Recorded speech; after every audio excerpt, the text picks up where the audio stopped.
a few words about why openness is the essence of the kind of awakening that is being talked of here, and what the 4 aspects of openness are. Let me read this. Awakening, in essence, is the realization of openness. Openness to the totality of life, to the mystery of existence, and to the ever-present awareness that holds it all. This openness isn't something we acquire. It is our natural state when we stop contracting around the ego's fears and desires.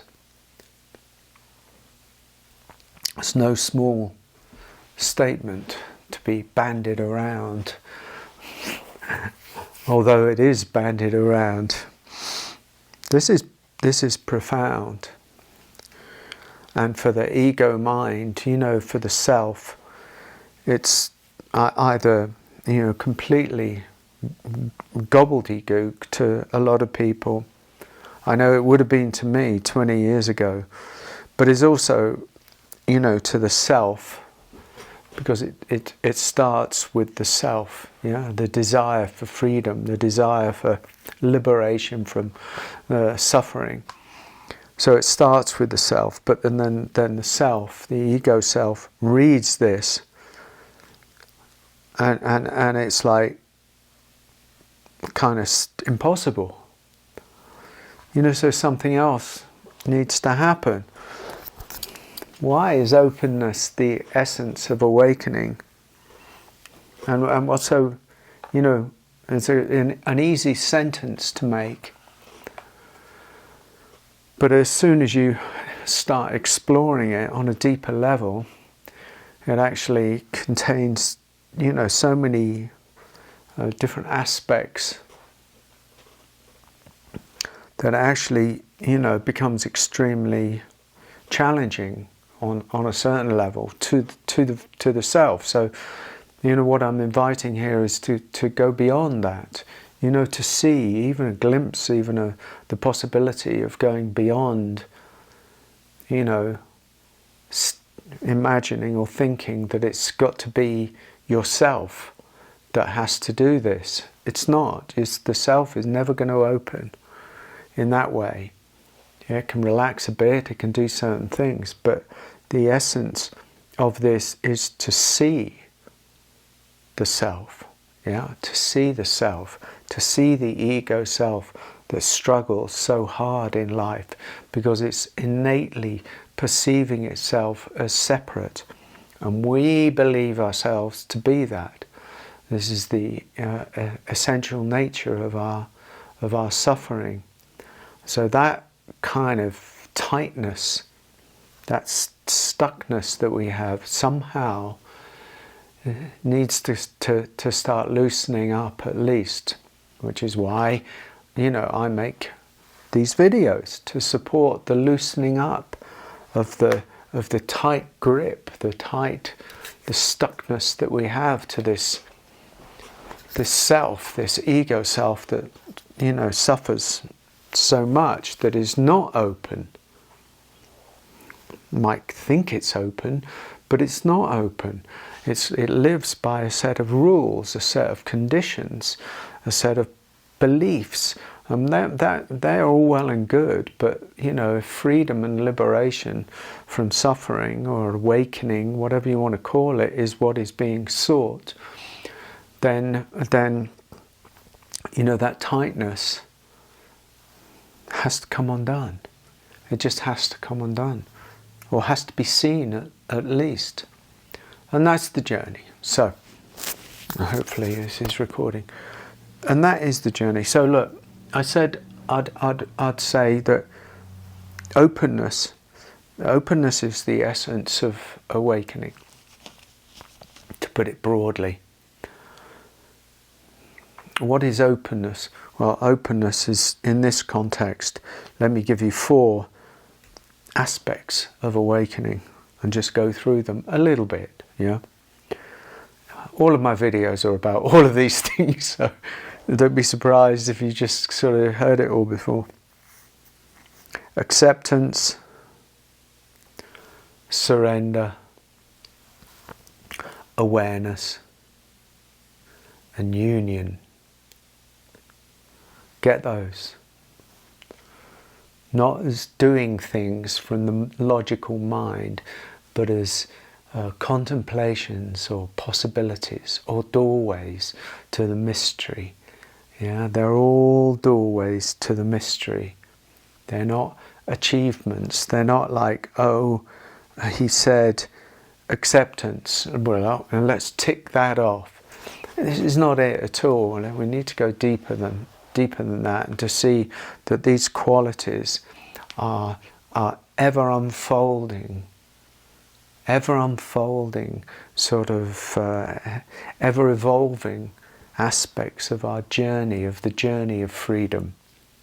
Not points on the road, not signposts or train stations that I'm arriving at acceptance now, and then, you know, I'll be arriving at surrender. If only it was like that. It's not like that at all. Acceptance goes in, surrender goes in, awareness goes in. Yeah, union goes right the way in. But so these are contemplations, not, yeah, invitations. Acceptance. I mean, the separate self, the ego self, is steeped ultimately in non-acceptance. It may argue that case, but as long as life is conforming to its parameters, its beliefs, its rules, its bars, its gates, its, you know, whatever it is, then of course it's acceptance. But as soon as anything challenges it, it's an unacceptable. It's got its boundaries of what is acceptable and what is not acceptable. And that, while on a certain level sounds right and good, for a deeper truth to be known, experienced, then we have to find a way of meeting life without resistance. It's a big challenge. Embracing all experiences as they are, including as we are. It's opening wider than the experience, opening wider and deeper than the belief, opening wider and deeper than the morality, than the conditioned self believes is right and wrong. This doesn't turn you into a sort of, you know, a blob, or a, you know, some sort of meaningless, you know, nihilist, or you know, just whatever. It actually just ends up being a doorway to go deeper, to find out what is really, you know, down there in the depths. And so, you know, that's natural intelligence, for want of a better term, arises from the deepermost, in the place beyond division, yeah, beyond the moral certainty, beyond the belief system that says this is right and this is wrong. I can accept this, but I can't accept that. It's very nuanced, it's very delicate, and it needs a certain tenderness. It's not a sledgehammer kind of thing. It's much deeper than that. When Krishnamurti said, you know, the difference between you and me is I don't mind what happens, it's actually a revelation that's possible, because it didn't turn him into, you know, just a weak man. It turned him into an open vessel, an open conduit for a deeper intelligence to speak to the world, if you like. And this is the invitation of acceptance. Yeah, to actually look. It's an inquiry to see where it is within ourselves that what we accept and what we don't accept, and what do we base our acceptance and non-acceptance on. That's and is that enough? Is it real? Is it true? Yeah, And if it's not real and it's not true, and by true I mean ultimately true, not superficially true, then we must go deeper down and go to a different level and see if we can find a way to accept that which seems unacceptable to the ego self. That's a good one. Surrender. Here we are again. Surrender. Why openness is the essence of awakening. It includes surrender, letting go of control and trusting the deeper intelligence of life. I think surrender is not only one of the most misunderstood qualities of openness or awakening, but actually it's almost one of the most seemingly difficult qualities to do, because it's not a doing. Again, this can't come from the self that will only understand surrender in terms of duality. It will only see surrender in terms of weakness, and it will ultimately only see surrender in terms of an enemy that it has to surrender to. So it innately sees and understands surrender as a big problem. Because why would you do that? Why would you do that? Because, everything stands to collapse if you surrender. And it's not that at all. Again, it's the invitation to go to a deeper level, to go into the union of things, to go into the holism, the wholeness, the non-duality of things, and to see clearly the self that will not surrender its position, that holds hard. It goes back to acceptance as well, that holds hard to its dualistic nature, and to surrender that one. See how it's not a doing, it's a quality of being. The deeper you go, the more acceptance, surrender, awareness, openness, compassion, gratitude, they actually arise from the union of truth, from the truth of us. Because the truth of us is union, is oneness, is the totality. And in that you see how the non-surrender, the resistance, only creates suffering for oneself and ultimately for the world, because that which we're doing to ourselves we also do to the world. Surrender is a very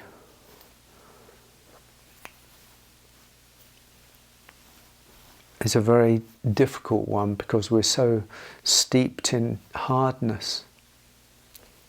And we've believed essentially that we have to be hard and tough and rigid and vigilant and constantly on guard, because of the hostile world that we perceive out there. And whilst that might be true on one level, that's true, maybe. But it only creates suffering and more imprisonment for us. And so,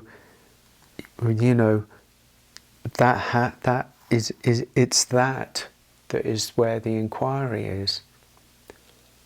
Can I let go of that way of being? Can I let go of that way of seeing? Can I let go of that way of judging? Can I let go of that way of imagining that I have to be, really tight and rigid and, yes, so on the alert? And what are the consequences of letting go of that one? That's why surrender is such a hot topic and such a difficult topic for people. But it's the only invitation. This goes hand in hand with acceptance, because acceptance and surrender are ultimately both the same. Awareness. Staying spacious, allowing all phenomena to arise and dissolve within the stillness of being. Awareness. I call awareness presence.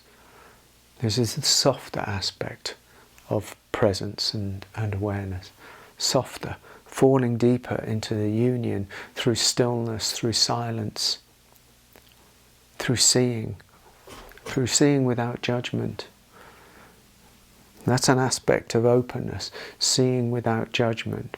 The eyes are cleaned because we're no longer looking through the veils of belief. If we're looking through anything, kind of looking through the non-veils of love, through the clear eyes. Awareness sees but doesn't judge. It's sort of, it's open. Awareness by its very nature is open. It has the capacity to focus, but it is essentially the wide open space of the eternal sky, and we are that on that deepest level. Yes, there's still a personality. Yes, there's still a doing. Yes, there's still a body. Yes, there's still form. Yes, there's still the movement of the waves of life. None of those disappear, but they're not the controller anymore, because things have changed, because the location of one's self, if the location of one's seeing and knowing is shifted, has changed. It's not funneled, not seeing just through the funneling, but actually seeing from a much more wide open vista, which is awareness. It took me a long time to get to that, must admit. It took great surrender, it took great acceptance, it took great softening. It also took a great vigilance and, I would say probably, a lot of meditation in the past that contributed, a lot of cleaning up of the temple that contributed. All of these things are maybe essential on the journey, but I don't know that. Maybe not. Maybe it can be quicker for you, or maybe not. I don't really know. But I know that by and by, it's actually has come for me from an ever softening place of non-resistance, of the deepening of allowing things to be within and without as they are. A sort of delicacy, of getting closer and closer, and then softly sort of osmosis takes place as in on its own, and that takes us to union, the dissolving of dualities, including light and dark, joy and suffering, self and other, to fall into the oneness of things. So the self that perceives itself to be separate, even that just kind of eventually,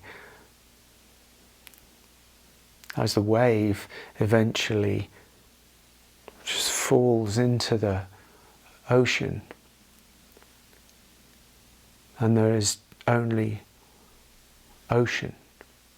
Even wave is known as ocean, even in its wavingness and arising as the wave, it still knows itself as ocean. And this is the openness that we speak of. Acceptance, surrender, awareness, union. Awakening, in essence, is the realization of openness. Openness to the totality of life, to the mystery of existence, and to the ever-present awareness that holds it all. This openness isn't something we acquire. It is our natural state when we stop contracting around the ego's fears and desires. So that in closing, it's like this openness is an ongoing courtship. It's not a destination place. It's not a final destination. It's an ongoing, ever unfolding journey that includes these and many other aspects to it. And this is beautiful. And I hope this has spoken to you. Many blessings.